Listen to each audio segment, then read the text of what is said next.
Ya, selamat malam. Salam sehat untuk kita semuanya. Terima kasih atas waktu dan kesempatan yang diberikan kepada saya.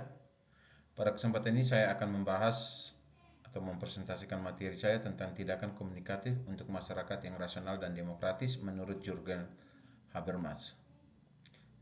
Membangun pendidikan demokratis melalui dialog setara antara guru dan murid itu yang diharapkan di era abad 21 ini. Ya, karena salah satu kemampuan yang uh, dalam konteks pendidikan di abad 21 inilah kemampuan berkomunikasi yang baik. Tantangan pendidikan saat ini, realita yang terjadi di kelas bahwa guru berbicara, siswa mendengarkan, guru bertanya, siswa menjawab sesuai harapan, guru menilai, siswa dinilai, dan siswa terbiasa mengikuti bukan berpikir. Hal ini menyebabkan pada dampak sistem, ya, di mana proses pembelajaran masih dikuasai oleh pendidik, menciptakan budaya belajar yang tidak demokratis dan tidak reflektif. Siswa kehilangan kemampuan untuk berpikir kritis dan berkomunikasi secara efektif. Menurut Habermas, bahwa komunikasi bukan sekadar pertukaran informasi, melainkan tindakan sosial yang memiliki dimensi etis, rasional, dan emansipatoris. Tujuan tindakan komunikatif bukan untuk menunjukkan siapa yang kalah dan siapa yang menang, akan tetapi untuk saling memahami antar setiap peserta didik.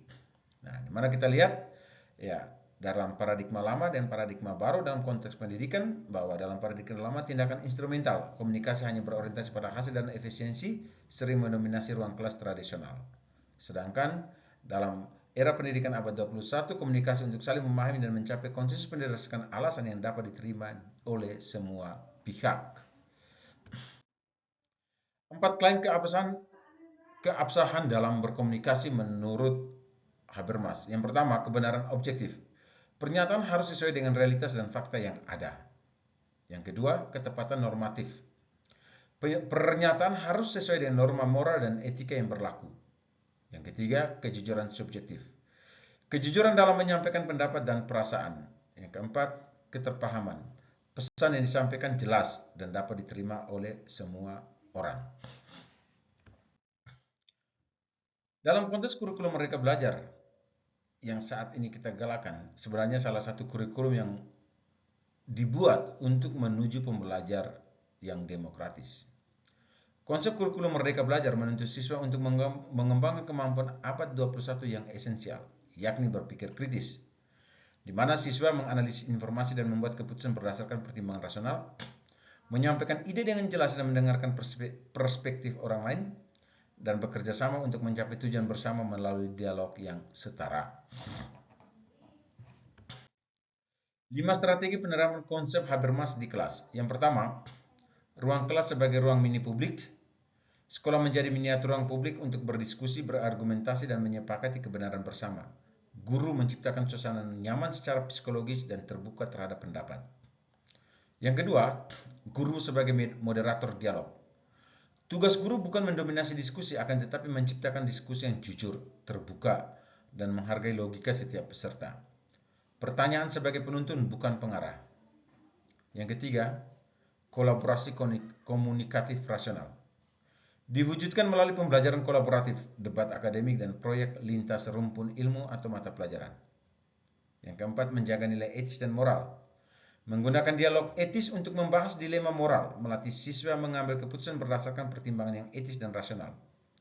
Yang kelima, strategi yang kelima, menerapkan konsep budaya sekolah yang komunikatif, melibatkan siswa dan orang tua dalam mengambil suatu keputusan di lembaga pendidikan tersebut.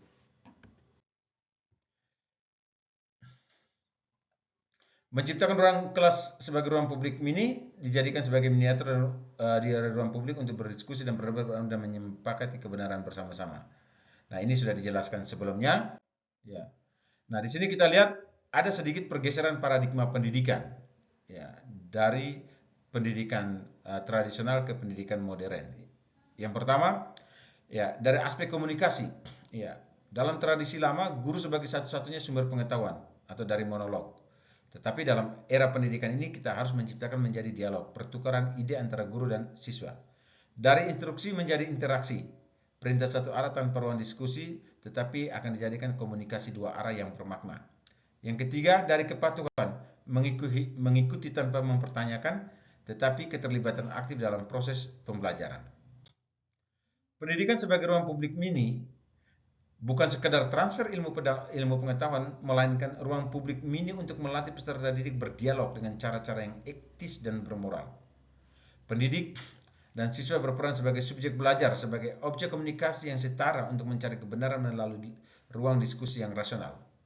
Sehingga bahwa dalam proses pembelajaran, bahwa seorang pendidik harus menghindari jawaban tunggal dan membuat riuh dalam kelas, dan ini adalah tanda pembelajaran yang hidup dan berdemokratis.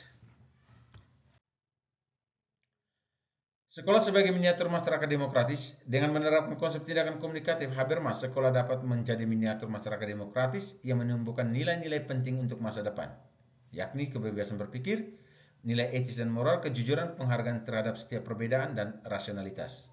Karena dengan melalui dialog yang setara dan komunikatif, kita mempersiapkan generasi yang mampu membangun masyarakat yang lebih rasional, demokratis, dan bermakna.